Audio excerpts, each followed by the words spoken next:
It's the Elsa Kurt Show with Clay Novak. Serving up trending news and conservative views. Brought to you by the Elsa Kurt Collection.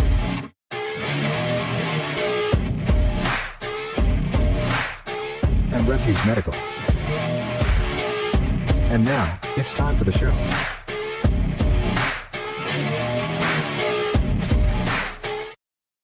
Well, hey, party people. Hey, Clay, how's it going? I'm good. How are you? I'm good, too. I'm especially good. So I'm going to start right off reminding everybody that for us right now, in this minute, it is Wednesday, and we are recording, and you're going to be watching it tomorrow, which you'll be saying it's today. But the exciting news is we just got a word in a little while ago that Tulsi Gabbard is confirmed. And she's already in. And Clay, you just told me right before we started, she's already working. Yeah, they swore in at the White House. So we have a DNI. Not only did she get confirmed, but they walked right in the White House and raised her right hand, swore her in. And I'm sure at one of the many offices of ODNI, she's probably moved in and getting herself to work. No doubt. So we've got that and a ton of stuff to talk about, right? Yeah, in an amazingly busy week as usual. We just keep getting more material. And like you said, we got tons of topics. I think 6, 7 maybe. We got a bunch to talk about, folks. It's a bunch of crazy stuff, but we'll get started right after this.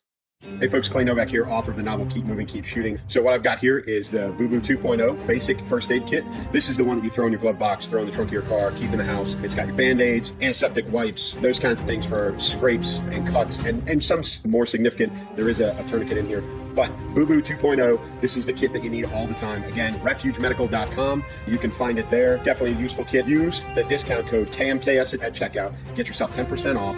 Refuge Medical, not only buy their equipment, but get their training. Refuge Medical offers training as well. Keep moving, keep shooting. Spring is knocking. Ready to refresh your vibe? The Elsa Kurt collection has everything from page-turning reads to eye-catching fashion, guaranteed to add a little sunshine to your season. Calling all statement makers, Elsa's pieces are designed to turn heads and bring confidence to your closet. But that's not all. Love a good book? Elsa's got your next favorite read waiting just for you. Don't miss Elsa's Amazon affiliate store, filled with hand-picked beauty treasures, home must-haves, and daily essentials. It's like a personal shopping spree made easy. Make this spring your season. Shop the Elsa Kurt collection today. Oh, I don't know, Clay. Should we start off by raising a toast to some new friends that we've made along the way here? I think so. Raise? Yeah, so Elsa and I, me specifically, started a relationship with some great folks, great American company. You can see behind Elsa, the Henry Rifles hat. I'm wearing a Henry Rifles sweatshirt, Henry Rifles coffee mug. Henry Rifles is a great American company. It's a great success story. Anthony Imperato and his father bought the patents for the legendary Henry lever action rifles and rebuilt the company from scratch. And they're an amazing company that I've built a relationship with and love the show. Anthony's a huge fan, so he, bestowed upon us some Henry swag, and we certainly appreciate it.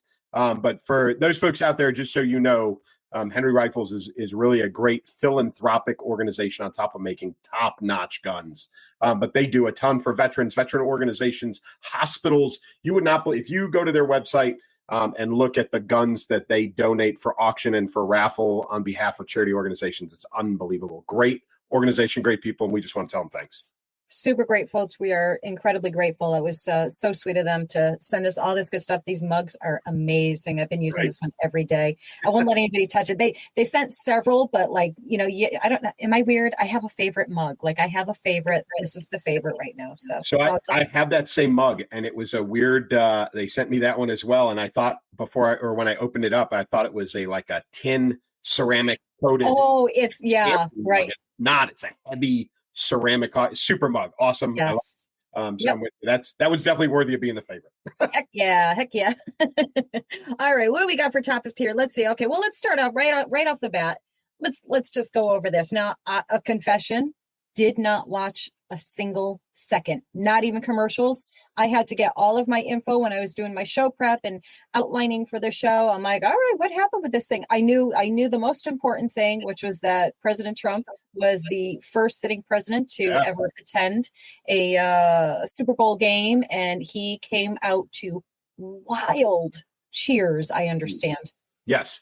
And that really surprised me that he's the first ever sitting president. And Yes, the reaction in the stadium was massive. There of course were the typical celebrity reviews were mixed. There were I heard some, Cardi B, not that anybody really cares, was very outspoken about somehow her shoes got messed up and somehow it was the Secret Service and President Trump's fault. I don't know. Stupid. Of course. Yeah. But yeah, he was a huge hit. And the Secret Service had to have been losing their mind because he was down on the field. He was interacting with fans. He was interacting with people, which, for them is a security nightmare. Absolutely.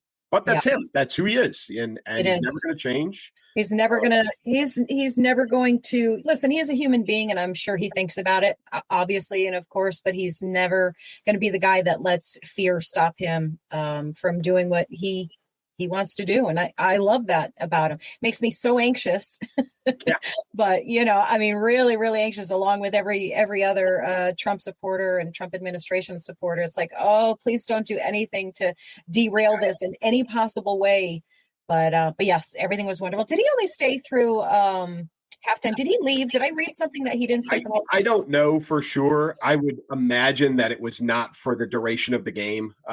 Because the game got really boring. The Chiefs got their ass handed to them. Taylor Swift got booed. Which, listen, it is what it is. I know she's not a Trump supporter. Right. I know. So there was a little bit of it was a very, kind of yin versus yang reaction. Yeah. Made me feel a little icky hearing about that. It's totally unnecessary, but it is what it is. It is what it is. It's a rowdy crowd. But the game got boring. The Eagles went up pretty handily. And then if President Trump left for probably smart security reasons, it would make total sense. And also the game was boring. I know the Chiefs ended up scoring some points near the end, but for the most part, it was a snooze fest. Yeah, I said to my husband when he was coming in and out and giving me like little updates on what was going, because we used to love watching football. That was our Sundays. It was a production every Sunday. I would make food for like basically enough to feed the whole neighborhood. We'd have our jerseys on, the whole works, and it was so much fun. And then they went and ruined it, and so that was that for me. And I hold a grudge, I guess. And and the NFL continues to take missteps. I know they're trying to clean things up a little bit in the advertising. There was a definite in the trends in the commercials. There was a definite trend for pharmaceutical and big health companies to re-image themselves. A lot of fight cancer and some other things. So like the big pharma image is trying to be reworked right now, which is a good thing. But do it while they can, right? Because if RFK Jr. gets his way, all done. But the halftime show, I think just general consensus, I think was not a success for a number of reasons. I know that the predominance of the NFL audience is male, and I know the predominance of that audience is younger males. So Kendrick Lamar, a very long, crazy long halftime show of rap. I don't think that personally it was. I know a lot of people had a hard time understanding him, and I think that was me personally. I think it was more about the sound than it was about like the quality of the audio was the issue, not necessarily about his performance. That's me personally. You'd think they have that down perfect by now. Yeah, well, every time you're in a stadium and crowd noise and all that stuff, it's different. But they had some Serena Williams popped in there. That was a little bit controversial in the fact that I guess, and I don't really follow the rap or hip hop scene, but I know shocking. It's not your jam. That's not your jam. It's not that I don't like it. I just, I mean, there's some of it I do like, but he's not one of them. So, but I guess he was, singing some song about Drake, and it was some sort of diss chat, whatever. And I guess there was. I know the scoop. I'm sure you do. There was some sort of relationship between him and Serena Williams. So she decided to, get on stage. And I know that there's been a lot of commentary about that, including Stephen A. Smith, who is a little kind of all over the map right now. But, his take on her appearance was, listen, if I'm your husband and you're stepping away from me to go stand on a stage to talk trash about a guy that you used to date years ago, then you are focusing way too much on somebody who's not your husband. That was the short version of what he said.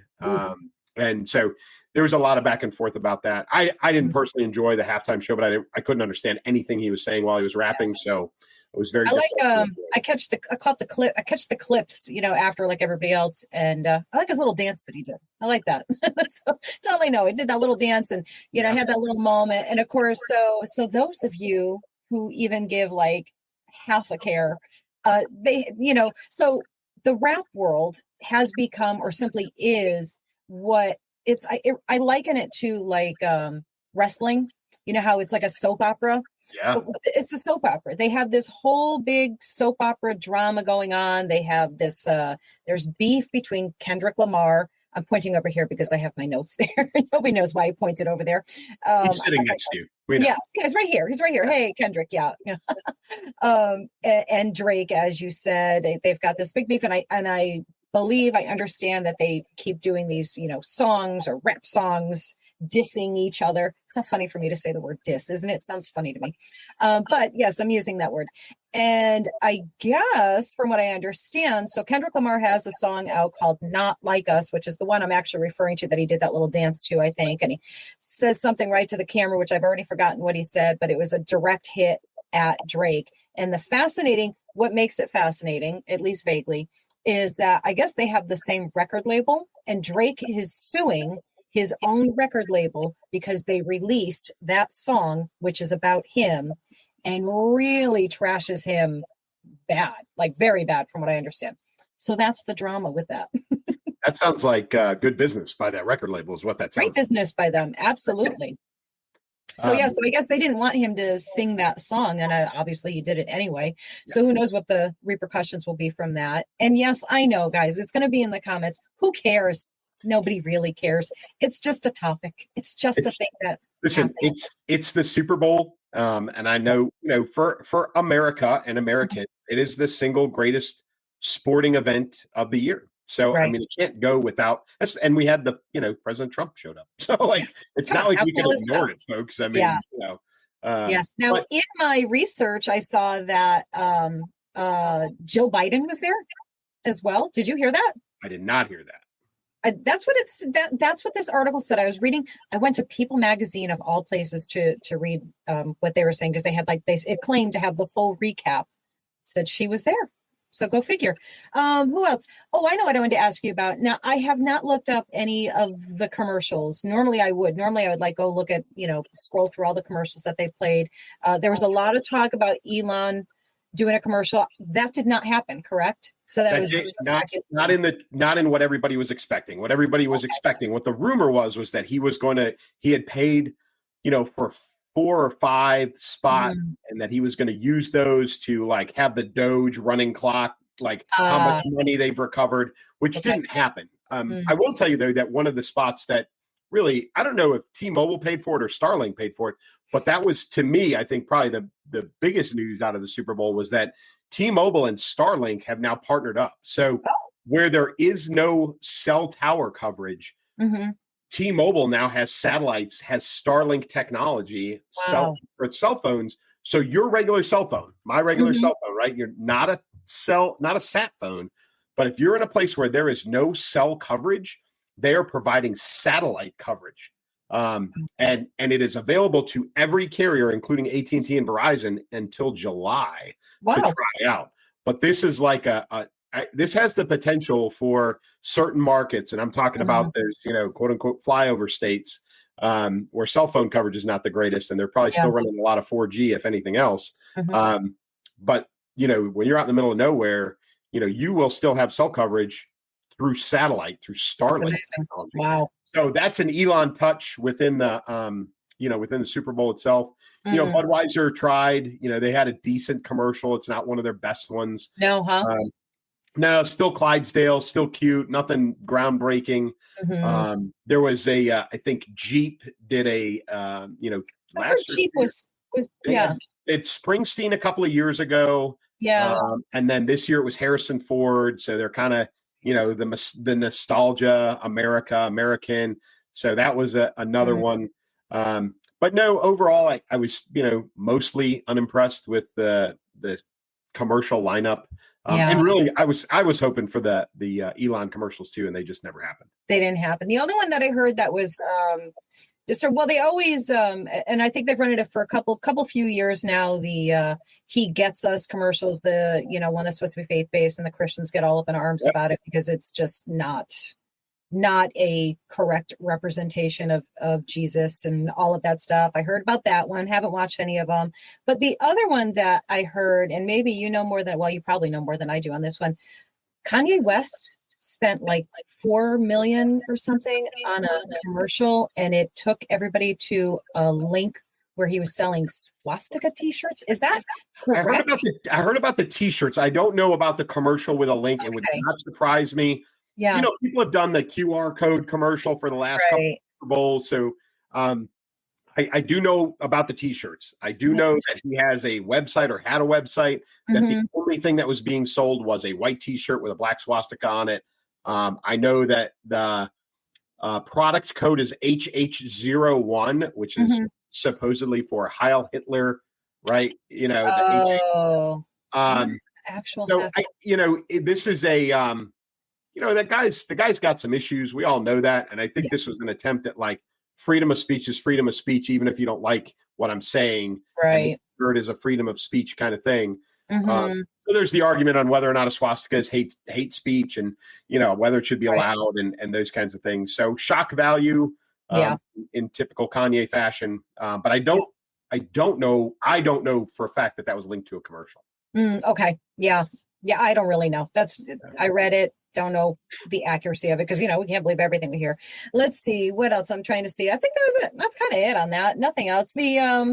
Who else performed? Lauren Daigle, who's another Christian great rendition of America the Beautiful. I heard that was really cool. With what's his name? Trombone Shorty. Yeah, no. He played right? Trombone Shorty. He played with her. So that was a great opener. The national anthem. I can't even remember the guy's name. I think it was like John Baptiste or something like that. I don't know if that's right. He interpreted it. I'm a traditionalist. I would rather have somebody just sing it the way it was written, minimal deviation. I'm with you on that. Actually, I don't like when they kind of go off the rails on it. But Chris Stapleton is probably my favorite. Maybe between him and was it Whitney Houston? Yeah. She's the GOAT. Like that's was probably the absolute best. And then for me, next in line, I think would be Chris Stapleton. I get chills just thinking about it. His voice, man. Oh my goodness. But but President Trump did also meet with many of the victims from New Orleans from New Year's Day, which he said one of his primary, if not his primary reason for going. Wow. But they brought them together, which I thought was great. Awesome. So he took advantage of that opportunity to stop and talk with those folks and see them. So in typical President Trump fashion, he turned it into, even if it was controversial, he turned it into something great. Yeah, absolutely. Yep. I love that. Let's see. Let's go back to what we opened the show with. Let's talk about these confirmation updates. Tulsi. Yeah, baby. Yes. So, confirmed 5248. My understanding is the only Republican that did not vote for her, surprise, surprise, was Mitch McConnell. Yeah. No surprise. There was evidently a last ditch effort by, I don't remember his name, from Virginia. He's been on the Intelligence Committee since 2011. I'm drawing a blank on his name, but he tried to give some, last ditch speech before the vote to try and convince people. Basically called her irresponsible, wasn't up to task, didn't have the qualifications, blah blah blah blah blah. But I guess Schumer went on his little rant too. Yeah, and I guess Tom Cotton and Vice President Vance were the ones who rallied the troops to get her over 50. They did some campaigning on her behalf, so they got her 5248. Did not need to involve the vice president this time, which is good. And so she got through, and then as soon as she got through, she got sworn in, and I'm sure she's at work. So right, I guarantee right after work. That seems to be the pattern. They are all workhorses, man. Every single one of them has Did you see hit the ground on Monday morning? Yes. So we'll talk about his flight on Sunday and the action he took in just a minute or two. But he flew to Europe. So he flew to Europe over the weekend, and I think it was Monday morning. He got up and did PT with 1st Battalion 10th Special Forces Group. Yeah. And he's a rock star for doing it, right? Everybody He says really is. we've never had a sec def who's done this, and it's the reality is we've never had a sec def who could do Who that. could even? Yes, so true. So, it's good on him, Mhm. and I think, I don't know, I couldn't see the 4-star standing behind him, but I would imagine it was the, U.S. Commander of Europe or somebody like that, Mhm. Europe and Africa, whoever the 4-star is now. But he was talking to the press, and he Yeah. said, hey, this gives me an opportunity to, or he said what he started out with was, hey, no offense, General, but, I'm probably closer to, or I'm more relatable to the group of guys that I did PT with than I am to the 4-star generals. And this gives me an opportunity to talk to them, as I go and talk to these 4-stars. So, he's doing what good leaders do. He's trying to bridge the gap between, the executor and the policymaker, and good on him. So, but you're right. He's another workhorse, just like he's going to be. Yeah, absolutely. Every single Pam Bondi, everybody, every single one of them. He was doing construction work today. Did you see that? Did not see that, really. He personally took down photographs of the chain of command photographs of President Biden, Vice President Harris, and like she was in DOJ, like herself removing them. So yeah, same thing. Doing all that. It's a lot of PR, it's a lot of image, but it's also a lot of message sending. It's a lot of messaging to the folks that work for them that this is some serious stuff. Mm-hmm. Where are we at? I saw you posted on Facebook, I think, before we started recording about your buddy, the guy I think you're rooting for more than anybody. Rooting for him hard. Junior. Yeah. Yep. Junior Bobby Jr. Yes. So he moves on to the next phase. Now I saw on X, of course, that according to this poll, every single one of them that we're waiting on is pretty much guaranteed to get confirmed. So I don't know what the basis is for that. I know it seemed to be a pretty reputable and and reliable page. I saved it, but it's not up here right now. Come on, guys, go look it up. I get crotchety with that because it's like, that's what they do on the left when they're too lazy to go look things up themselves. I'm not calling our guys lazy. I'm just saying, I get agitated when people are like, well, can you cite your sources? Go look at it. If you don't believe me, go look. Google. Google it. Put the Dewey Decimal System in a card catalog in the library. Yeah, exactly. Come on, guys. It's nice and easy. And just think of the joy you'll get if you get to come back and say, you were wrong. Oh, but yeah. So he's up to final vote. So his confirmation vote is it tomorrow, do we think? Is that the expectation? I think late tomorrow. Yeah, I think it's late tomorrow, which will be essentially we should know collectively. We should maybe know while we're on air tomorrow. Yeah, it should have already been decided, so we can chat about it all in the comments. So that spot on X, they're confident that Kosh is going to make it. Yeah, they were confident. So yeah, I guess they go by like these betting sites. I did that during the election. Did you? Oh yeah, we did talk about that. You're right. Yeah, and that's the most accurate. Vegas doesn't lose. Like, right? It's not a thing. Yeah. So it makes sense. So that's good. That makes me feel good. Very happy. Yes, I people are going to think I have a crush on Bobby Jr. there. I really don't. I have a crush on what I expect him to do with his role, with his position. The more I read, I just shared something, or maybe I scheduled it to share about people always say things like, when you tell them, well, don't eat that, it's full of crap, it's garbage, or don't drink that, it's pure garbage. And they say, I drank that as a kid, it's fine. It's like, no, you didn't. It's not the same thing. What you drank as a kid, like the example, you guys will see it tomorrow in my, on Facebook. But the example was Gatorade of all things. Yeah, right? It's a great example. Yeah. The glass bottles, right? Yeah. It used to be glass bottles and maybe half a dozen ingredients, right? It was like four ingredients. Yeah. Yeah. And now it's probably like minimum of exactly. And things you cannot pronounce, and the plastic, and, well, don't get me started. I'll go on the tirade, but yes, So I'm very hopeful, and I don't want to hear. And one of the biggest things I'll tell you, and I'll be all over it posting about it if I don't see things happening as fast as we're seeing these other things happen. For the example, that red dye number 3, 30 years they knew that it had cancer causing agents. 30 years they waited, and then a hot minute before they think he's coming in, they're like, oh, we're banning that. However, manufacturers get to use it for another 2 years. 2 years before they have to. No, I want it gone immediately. And yes, I know all my smart people are going to be like, well, you have to understand the production cost of things. No, I don't care. I don't care. Figure it out. You've had plenty of time to figure this out. They used to do it. You can do it again. Don't dye it. Yeah, that's all. Just don't use it. Like if the red Skittles just come out white, fine. And I'm not saying red Skittles has that dyed color in it, right? But you know what I mean. Like if Fruit Loops or whatever it is, just don't use the dye. Like we'll be okay for a little while until you come up with a healthy replacement. Right. And oh, by the way, Fruit Loops was a great example actually, because there's an Aldi's brand doesn't have it in there, doesn't have the dye. So plenty of people are doing it. You can do it too.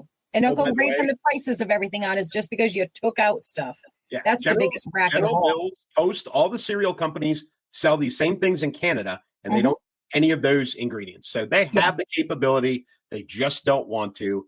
And so, go without for a while. We'll be okay. Yep. Nobody's going to forget what red Fruit Loops look like. It's just fine, Exactly. And I don't think anybody's going to sit there in a few years from now and go, gosh, you remember when Fruit Loops had that great red color? Nobody will care, right? Like nobody is going to sit there and have nostalgia over red Fruit Loops. So just stop it immediately. On the flip side, to be a little bit nostalgic, do you remember like Pepsi Clear? I do. That was like, when was that though? How long ago was that? That was a long time ago. So I think Coke tried it too, but Pepsi tried Clear. So no, I forgot about that. No coloring. And it was, I won't say it was a colossal, failure, but we don't have it anymore. No. So that tells you something. There's a fear based on past precedents that if we don't put colors in it, then people won't buy it. Who knows? Right. Yeah. It's all about, or at least under the guise of aesthetics and making things look appealing and all of those things. I certainly get that. I was raised, my grandmother always, my grandmother always made beautiful, amazing food, but she always plated everything nice. And she, so it was ingrained in my head that your food should look beautiful on your plate. You eat with your eyes. You do. Exactly. So I totally understand it. However, I think we are in such a different place knowledge-wise than we were back then when they did the Pepsi Clear and tried that. Now, we would welcome that, I think. I don't know. I don't drink soda, but I would think that knowing what we know now, if it still tastes the same and it's better for me, I mean, it's a win-win right there. Jeez. I agree. So we're still waiting on Kosh, which I personally believe is going to be even more of a fight than RFK. And I say that because there's more to protect and hide. Yes. So I think he will be the one who will be the most uphill battle. I hope that one resolves itself quickly and he can get in there and start breaking stuff like everybody else. So too. He said day one, Epstein list is released. So I just saw a press conference. They have, what was her name? They just appointed a lady. I think she falls under Department of Justice, who is going to investigate and release the documents for JFK, RFK, MLK, UFOs, underwater UFOs, for lack of a better term, the 9/11 files, and something else. But it's all the conspiracy theory stuff. Yeah. Oh, the Epstein list, right? Yes. Those are all the things that are going to come out. Yeah, she just got put into this position, right? She's got a long name, several names. Today. Yeah. Yes. I saw that. I love that. They're just going to keep breaking stuff, and I'm all for it. And I know there's a lot of people, I have been sparring with people for the last 2 weeks about, it started out with the nobody elected Elon, and now it's the this is being done, swipe of a pen, executive branch, there's no oversight and this and that. And, my question to them remains the same. Did you complain this loud for the last 4 years? Because if you didn't, I don't want to hear it. Like, Right. stop. Did you complain about Obama running a shadow governor, George Soros, I or bring Alex up Soros all the Soros? time, Right? all Yeah. that stuff. Did you complain about Kamala Harris not being voted on to run for president? Did you complain about any of the? Did you complain about Fauci running the show and telling everybody, they had to get vaccinated? Just shut up already. Yeah. Nobody cares. Nobody's listening. Yeah. And, half the time we're actually laughing at you as you stomp your feet and hold your breath and, foam at the mouth. So cry more. So I think that's going to be the next t-shirt I put out. Cry more. That? Cry more. I like it. That's coming out. You heard it first, guys. It's coming out. So we talked about Secretary Hegseth breaking stuff. I think he fixed something. And, he did. And this is a little. Did. It's close to home for me. I'm not shy about this. Fort Bragg, was my Army home for many, many years. I've got my memorabilia is on my wall. I was in the 82nd Airborne Division for most of my deployments, and that it when they renamed Fort Bragg, I was adamant that it was absolute garbage. Fort Liberty, is that what they named it? Liberty, and there's a lot. Most people don't know the reasoning behind. It's actually one of the worst received renaming of the 8 bases that got renamed because it wasn't a person. Right. But I do know the story behind it, and because there's such a confluence of special operations and airborne, the 82nd, they didn't want to pick one person and end up potentially alienating the other community. So pick a special operator, and the regular 82nd guys were like, hey, or vice versa. Which I think was, I don't think it was sound reasoning, but that was the fear. So the reason they went with Liberty is because the word Liberty is, in the 82nd Airborne Division song, and all the paratroopers out there know the song. So, the word Liberty is in the song, and, the Latin motto of Special Forces is Deo Presso Liber, which is free the oppressed, right? And liber in Latin obviously means liberty. So they thought it was a good balance to use that word in the sure. Now they were wrong. They were very wrong. It was terrible. But so in a C-17 U.S. Air Force aircraft on his way to Europe over the weekend, Secretary Hegseth renamed yet again Fort Bragg back to Fort Bragg in a very, very barracks lawyer loophole, amazing, swift, brilliant move. Not name it after Confederate General Braxton Bragg, who it was originally named after, right? And that's what all the hubbub was about, was because what they found was, from World War II, a young private first class Roland Bragg, signed to the 513th Parachute Infantry Regiment, 17th Airborne Division, assigned to 18th Airborne Corps, which resides at Fort Bragg, received the Silver Star for, gallantry and action, valor and all those things. He got shot in the battle. He got wounded in the Battle of the Bulge, stole a German ambulance, right? So clearly, went somewhere above and beyond there. Yes. Stole a German ambulance, came back, picked up a bunch of other wounded guys, and then drove a German vehicle backwards through U.S. lines to a hospital. Could have been killed a million times over. Received the Silver Star and the Purple Heart for his actions. So Fort Bragg is now named after PFC Roland Bragg. Now, I love it. I think it's great. I wrote a blog about it. It's out there. I think, the name Bragg, Fort Bragg, is synonymous with a lot of things in the Army, and specifically that installation has the most unit pride and esprit de corps of any Army installation you'll ever go to, and you'll never convince me otherwise. And if anybody, any Army veteran is honest with themselves, they'll agree.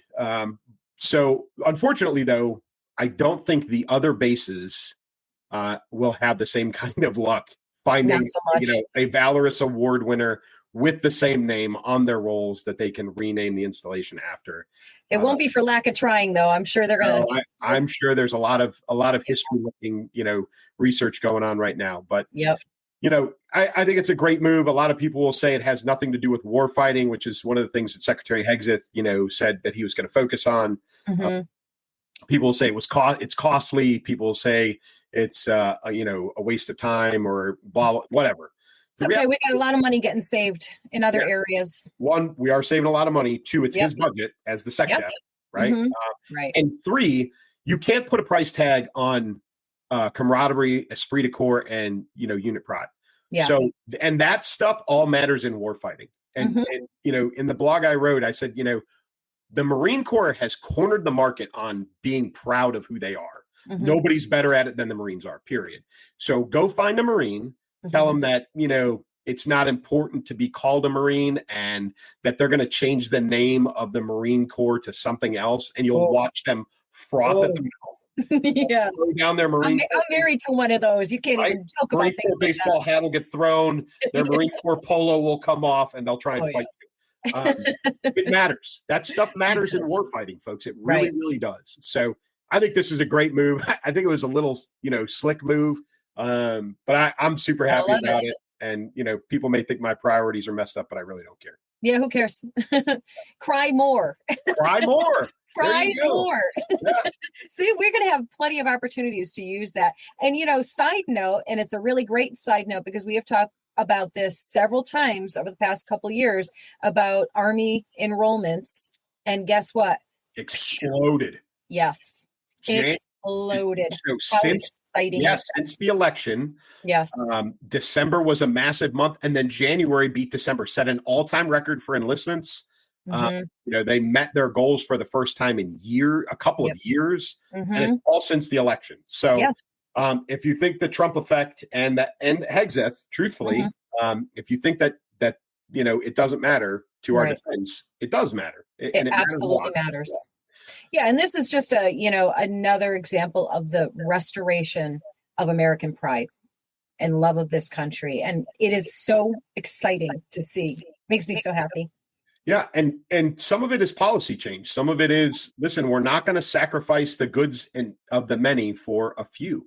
And, everybody talks about, the right to serve and all these other things as American citizens, but at the same, and listen, the military's been a social experiment for decades.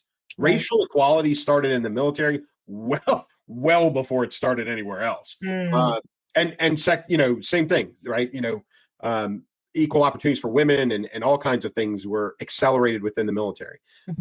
But we took some missteps and it affected enlistments, it affected retention. And so they're rolling some of that back. And a lot of it is, to focus on the trans thing, but they've said it, we're not doing operations anymore. Right. Which is mind blowing to me that they were in the first place. Yeah. I know you and I talked about this once before, and I'll lay it out again. So if you were to do a 4-year enlistment and you're, you were going to transition, right? Yeah. So you would enlist, you would go through basic training and AIT. And as soon as you would come out of that, you would go into the counseling phase of these things. You would go for a consult, just like you would normally, a medical consult. And then you would go for a psychological consult. They would start you on the all of the medications, the hormone replacement, and all that stuff. Whatever, yeah. And then you would go into a pre-operational status, which would make you immediately non-deployable. Right. Okay. Then once you got in, so far in your hormone, and then you got into the physical operation, right, surgical portion of this, you would go through the surgery, you would go through your transition, you would go through a 12 to 18 month physical recovery. Okay, the entire time non-deployable. Right. And then by the time you are deployable, you have less than a year left in your timeline, your service timeline, and you can't be deployed anyway. I was going to say, how can you even be deployed? Because the treatments you have to be on, the medications you have to be on are lifelong. So if you can't get access. There was always discussion about being able to give that in theater if they needed to, but if you were only going to do one enlistment, right? Like you literally, the Army paid for you to transition, or the Navy or the Air Force or whoever paid for you to transition, and you had done none of your wartime job. None. Right. None. So they've stopped doing that. It's off the table. And I think that those are the types of policy moves that are appealing to more people and getting them to not only join, but to stay in. So I think you're going to see not only enlistment numbers go up, but retention numbers as well. I love it. I love it. It's just common sense. Good old return to common sense. It's such a beautiful thing and so bizarre that it's something you need to come back to and not just simply have. But we all know where we were for the past 4 years plus, What else have we got? I don't see anything to segue. I do. How about some more common sense? 2 cents. I love Common it. sense, Oh, right? yeah, look at that. That's right. Where's my banner? There it is. Yeah. It costs us 2 cents to make a 1 cent coin. And President Trump said, we're not doing it anymore. Yeah. Now, Now, these are things I had no knowledge of. When I read that, I'm like, what? What? yep. Talk about illogic. Yeah. Yep. And so there's been a number of movements in the last probably 15 years to stop this. In fact, Yeah. he's getting a lot of bipartisan support on this Mhm. because it doesn't make sense at all. The value of the penny at 1 cent and it Mhm. costs 2 cents to make. So it's a loss. And obviously President Trump, being a financial guy, was like, this is the dumbest thing ever. So silly. Right. So We're done with it. he's not taking it out of circulation, people. The pennies are not going away. The only move he has made so far is he has told the mint, whoever that is under the Treasury Department, stop making new pennies. No more new pennies. So go That out. was my big question, Clay. I'm like, gosh, I feel like such a dum-dum asking this, but what happens to all the pennies that people have in their jars and save up? Like, They're still legal tender. yeah. You know, So that never stops. no, we haven't made, not that, it's a dollar, but like Susan B. Anthony dollars haven't made those in years. They're still legal tender. Kennedy half dollars, same thing, right? Right. The pennies are still viable. We're just not making any more of them. Yeah. So, it's, there's a couple of good memes out there where how useless the penny is, like electricians have figured out that washers are like 8 cents. So what, jokingly, what some of them have started doing is drilling holes in pennies because they make a 2 cent washer. There you go. That's pretty funny. Yeah. Yep. Right. And really, but President Trump did that on Super Bowl Sunday as well. He's like, this is dumb. We're not doing this. Yeah. So what about the nostalgia piece? I mean, it's commonsensical, but does it bother you that we won't have a penny anymore? Should we replace it with something else? Again, something I will never think about outside of this moment right now. You know what I mean? Like I'll see it. I don't know. I mean, I think all of us who, for as long as we're of the, old enough to remember, but you're right. We'll be like, oh yeah, pennies. That was a thing. And then like my grandkids would be like, what's this funny looking thing? What do you do with this? I mean, whatever, who cares? If it's going to save us money, if it's going to eliminate waste, if it's going to be practical, I'm good with having a moment of, oh, pennies. It's not going to happen. Use it for jewelry or something. I've seen videos. I've seen those DIY videos. People have actually used them in floors and they put like an epoxy over. It looks gorgeous. It's the most fascinating thing to me, at least. Yeah. So, I mean, plenty of uses for your pennies. And I mean, like you said, though, it's still currency. You can still use them, but if you don't want to, I think we'll see a decrease in some fantastic practical jokes. I saw a guy, this was probably maybe 3 or 4 years ago. He was a divorced guy somewhere in the Midwest, and his ex-wife was giving him a hard time, and it was an argument about alimony. He was like, fine. So he paid her alimony in pennies with a dump truck and a wheelbarrow in her driveway. Thousands of dollars of pennies in a pile in her driveway. Oh, there was another one too. Somebody brought them into a bank. They had to I don't know. I think they were harassing them over something. Maybe it wasn't a bank. Maybe it was like some business or something that was harassing him over a payment. And he just came in with like bags and bags of pennies and just like, here you go. Count it. Count Legal it. tender. Yeah. You can't refuse it. Yep. So isn't that funny? Yeah. So I'm good with that. I'm fine with saying goodbye to the penny. I am curious though. So that's like, that's a notorious sales scheme, right? To make things, $12.99, $17.98, whatever it is, $25.79. So people don't, they just look at it and they say $25, instead of $26. So are we going to replace that with nickels now? I have a feeling, that would make sense. I think it was like Canada. I think it was Canada that did that. Like they got rid of their penny, and they, they just told businesses, people selling goods or whatever, just, instead of $12.99, make it $12.95. And I think they still used it like in digital currency. You know what I mean? So like if I was selling my t-shirts, whatever, online, which is the only place I sell them actually, you could still do the $12.99 or $24.99, whatever the case is. But like in-person stuff, you would just go to the nickel. Listen, we're still dumb enough to use 0.9 of a cent for gas. So, I know. It is what it is. We'll see where this takes us. But yes, it sounds like we will be minting no more pennies. So for you collectors out there, put them in a mason jar somewhere and bury them in your backyard. Hey, I found us a good segue.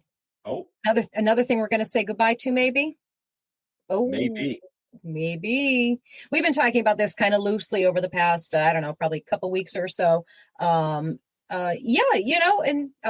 surprise, the left is freaking out, going crazy. In particular, did you see the video of the Democrat congressmen and women moving in like a mob of banshees and converging at the office of the DOE and essentially verbally attacking this one lone security guard who is the badass of the week for sure. That guy's my hero. He was amazing. Mine too. Yeah. I think there are a lot of, he's not your movie star handsome guy, but I think a lot of women swooned a little bit. Like, oh, my heart, now that's a man right there.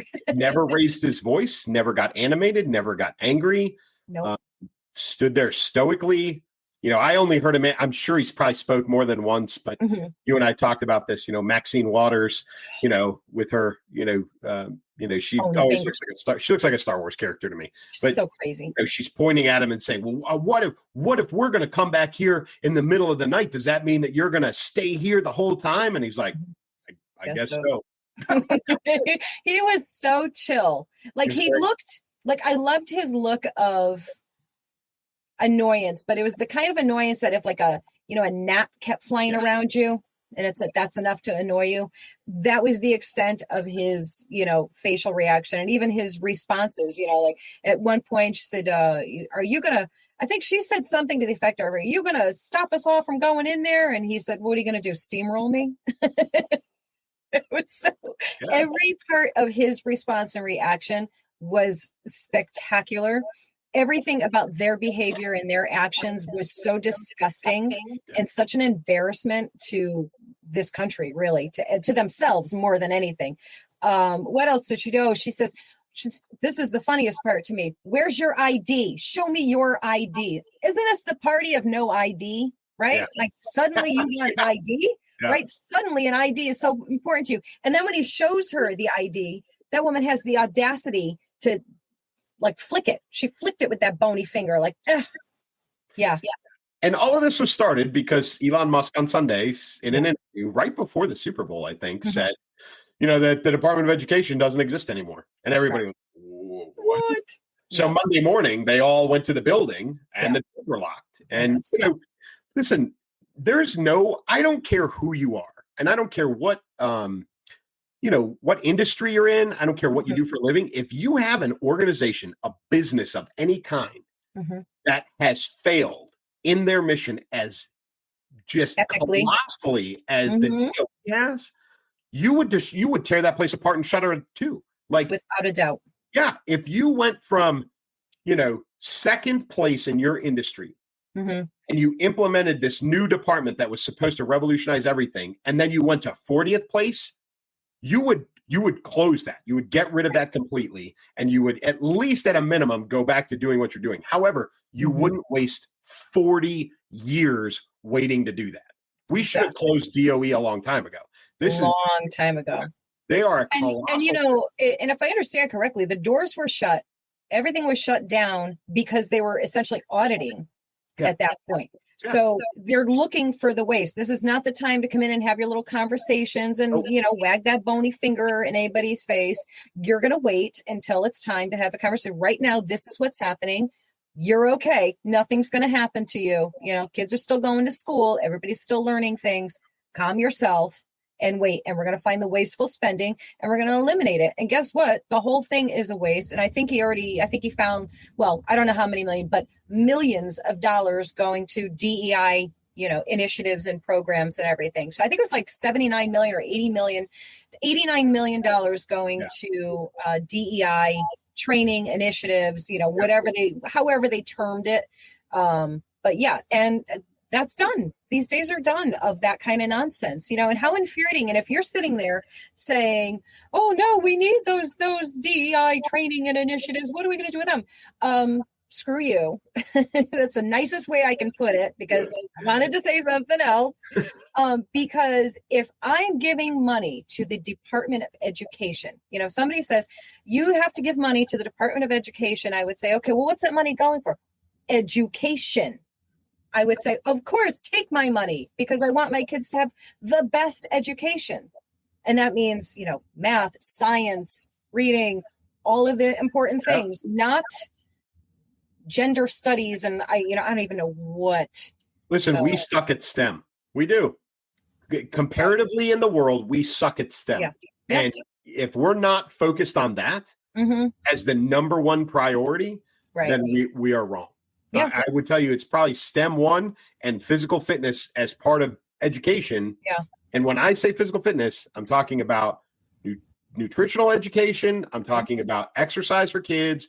I'm talking about lowering the obesity rate. And this all ties into RFK, but that's part of it. So STEM and then PE are the two biggest things. Absolutely. Right? And I don't know if you know this or not, but I substitute taught for a while. And did you know that in some places, STEM became STEM A?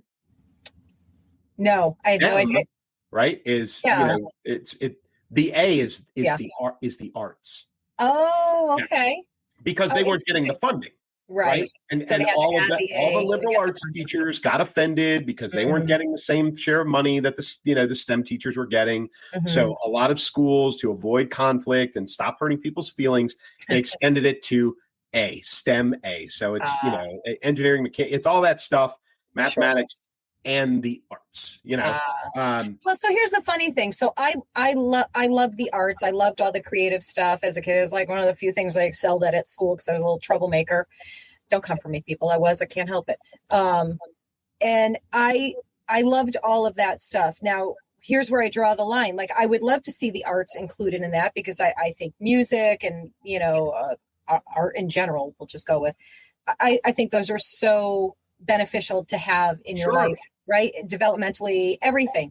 But where I draw the line is where you take it too far, and now you're having drag, shows and things. You know what I mean? They always take everything too damn far. Yep. So stay focused, teach the fundamentals of, I don't know, color theory. I don't freaking know, but you know what I mean? Normal stuff. Don't take it off the rails. But listen, and I would tell you that, STEM, obviously being science, technology, engineering, mathematics, right? So that we need that as a nation, we need that to compete globally. Right. I would tell you that, the baseline for all of that is being able to read, right? Which, obviously is part of the liberal arts, and it's not just being able to read, but comprehending as well. So it's intricate to all of that. That doesn't mean it needs to be extended into the creative arts, the perform, listen, if your school wants to and can afford to, after everything else is said and done, have a great liberal arts program. Right. If not, you still have to know how to do math. Yeah. It is what it is. So, I this whole thing has been convoluted. I am all for, pushing things back down to the states. I think some states are still going to suffer because of their own culture. I think you're still going to have problems in places like California and specifically Los Angeles County. You're going to have problems in Illinois, specifically Cook County, Chicago. You're going to have problems in New York, New York City, Michigan, Detroit. You're still going to have problems in those areas because the states, are going to be overridden by mayors and public school teachers unions and those kinds of things. And there's still going to be a challenge. But for the most part, the rest of the country, the best thing we can do is cut DOE and push it back down and let the states run it. Right. I'm sorry. I think that's the best option. Yeah. Yeah. No argument for me. I'm with you. And, I've said many times my, dislike of the public education system. And it's for all the reasons that we were just talking about, and maybe with getting rid of the Board of Education, then, maybe some changes will take place that, the parents have been essentially kicked out of involvement with the educating of their children. They're expected to just hand them over, leave them with these people for 8 hours a day plus, because after school curriculums and everything. And then they're being told that they have no say and it's none of their business. So, that's where my real problem with public education comes in. If somebody told me that it was none of my business what my kid was doing in school, what they were teaching them, and that they could keep secrets from me as a parent about my child and indoctrinate them into, whatever their agenda is.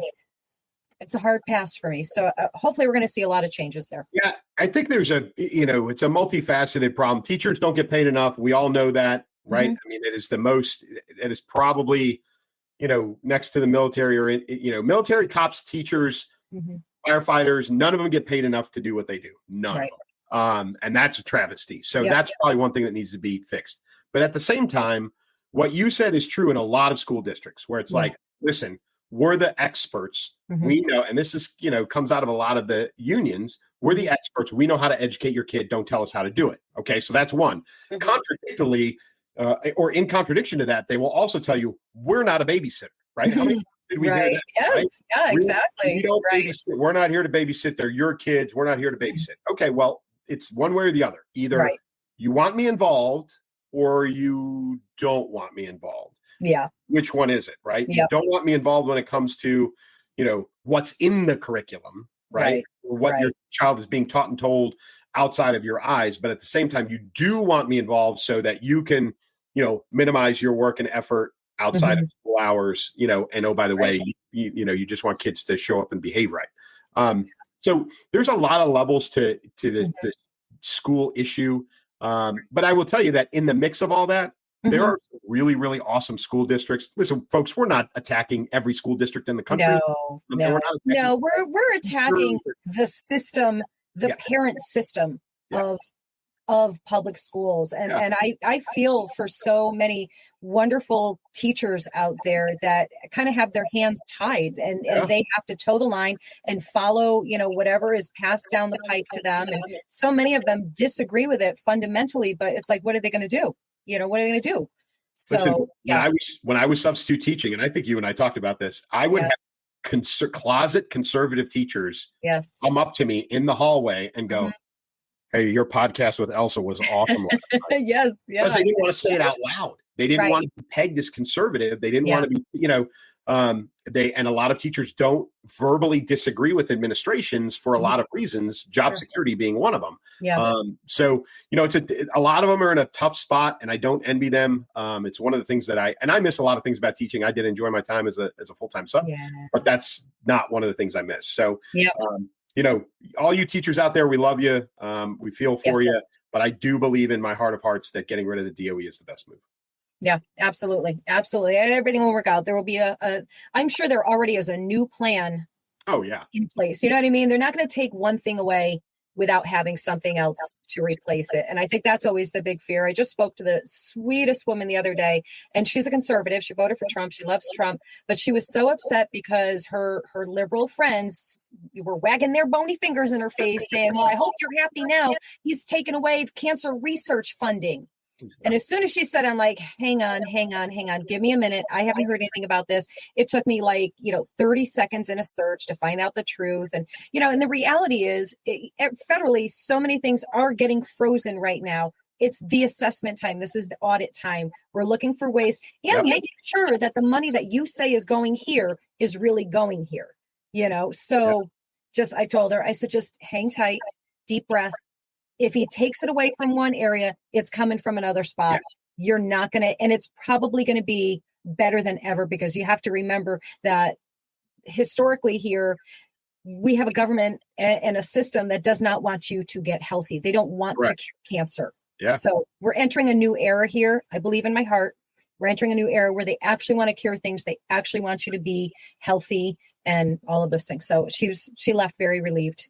And I better be right because I'm in trouble. She can come get me if I'm wrong.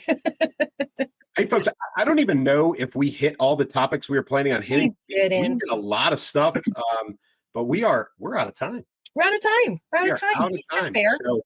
So, listen, if it's still relevant next week, we'll cover it next week. Yes. Exactly. It probably will. Exactly. Yeah. Because it'll be all ongoing. Was Doge, right? We were going to talk some Doge stuff. That's not going away. Nope. We'll pick that up next week. Exactly. It'll still be going on. We'll probably have even more fun stuff to talk about with that. So looking forward to it. Oh, guys, we thank you for joining us as always. It's always a blast with you, Clay, and hanging out with you guys. And we look forward to chatting with you in the comments section, all of that good stuff. And Clay, you know the deal. You close them out. Hey, listen, folks, one last time, big thanks to the team over at Henry Rifles for all the cool swag. And if you are a shooter, go check them out. They make some phenomenal, and they have some great technology coming out. I saw some of their new prototype products at the SHOT Show. Pretty cool. But Henry Rifles, go check them out. And as always from me, keep moving, keep shooting. Take care, guys. Combat veteran Terry Davis left a life of violence for the quiet Midwest prairie, but a terror threat pulls him back into action. In Tampa, he makes allies and enemies as the danger unfolds. Relying on his combat-honed skills, Terry faces a threat far bigger than he imagined, unsure of who to trust. One thing is certain, to survive, he must keep moving, keep shooting. Welcome to Chance, the series you'll fall in love with. Picture a small town so warm and inviting, you'll wish it were real. That's Chance, a place where laughter echoes through quiet streets, and every neighbor feels like family. Elsa Kurt's 6-book series captures the soul of small-town life.